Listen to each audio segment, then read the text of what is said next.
my first ever Gibson Supreme Owners Club Music Theory 101. Today we're going to try and break down all the little mysteries about reading music, theory, and we're only going to get so far on this. So the first few videos might be pretty boring.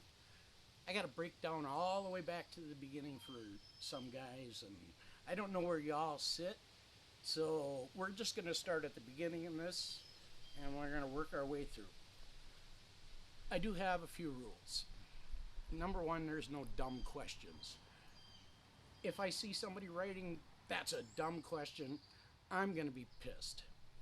I'm putting this out on my own time. All this is my own. I've already spent like 2 hours getting ready for y'all. So there's some time involved on this teaching. So please respect everybody in the crowd. If they ask a question, don't call it a dumb question. There's no dumb questions because they don't know. And there's probably 20 other people out there that don't know and don't want to ask these questions. So I need you to be brave and ask the questions. And if you have a problem with that, become my friend.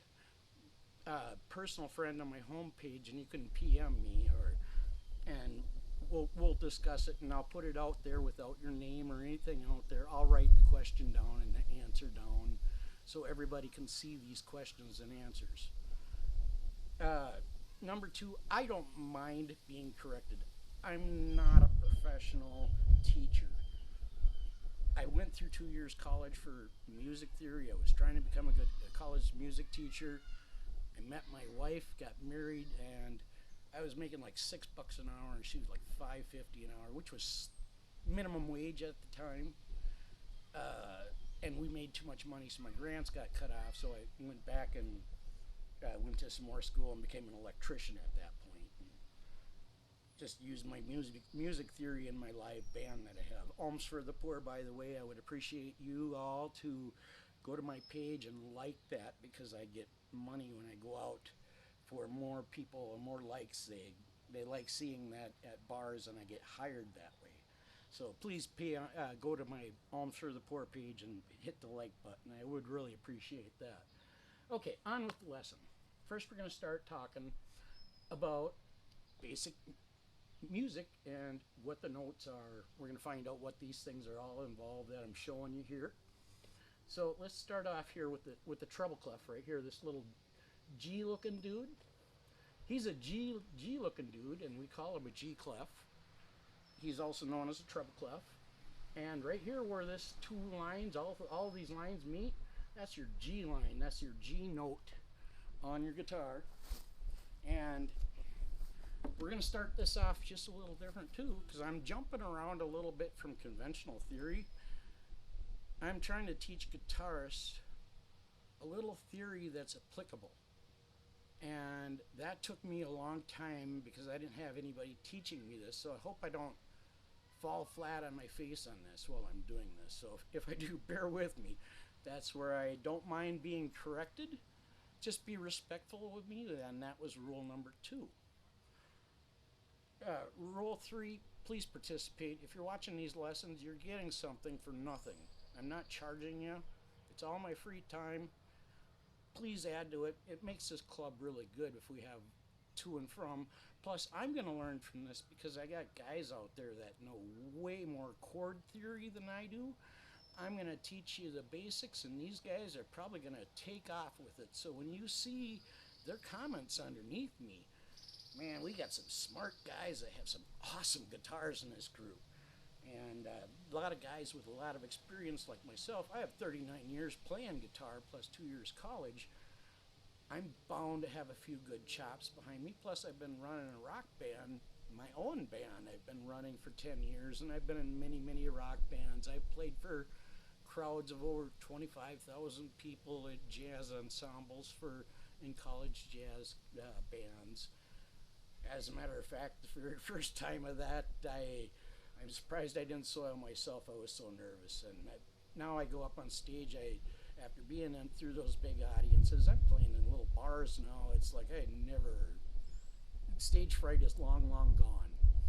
But I would have to think if I got into another 50,000, 25,000 people, I might start breaking a little bead of sweat here or there. that happens. We all have to go through that. At any rate, this G, you know, the third fret, that's a G. I mean, I would have to assume that most of you know what a G chord is, and I'm not going to go back into that type of theory. If you're at that point, you need to find it somewhere else. This is more for the guys that have been playing for a while, but yet they don't know their theory. So that G there, we're just going to run up these notes.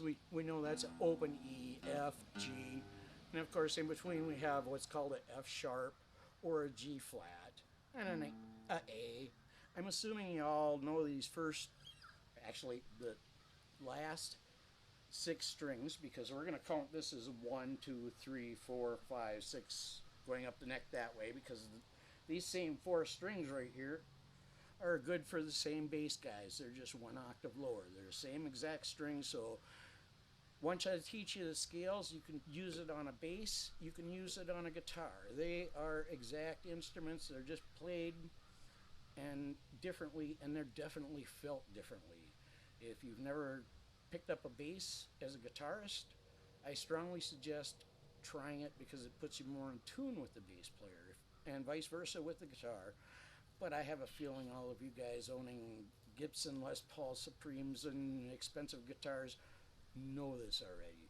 So I don't want to tack on too many things that we already know. So I'm trying to figure out what we all know, and I'm iffy and wishy and washy on where we're at. So if I miss something, please make sure that you mention it to me online, and I'll get you your answer as quickly as possible. And the last one here, and this really isn't a rule, but let's have fun. Good God, we got a great club going on here with great musicians, man. Listen to Aaron jam out on some of his live tapes. That guy's got some chops. And he's not the only one in this group that has some chops. We got an excellent bass player plays out. We got a couple other guys out, and Aaron only popped to mind because he posts a lot of the videos. And there goes all my homework. Ah, nice. Please hold on.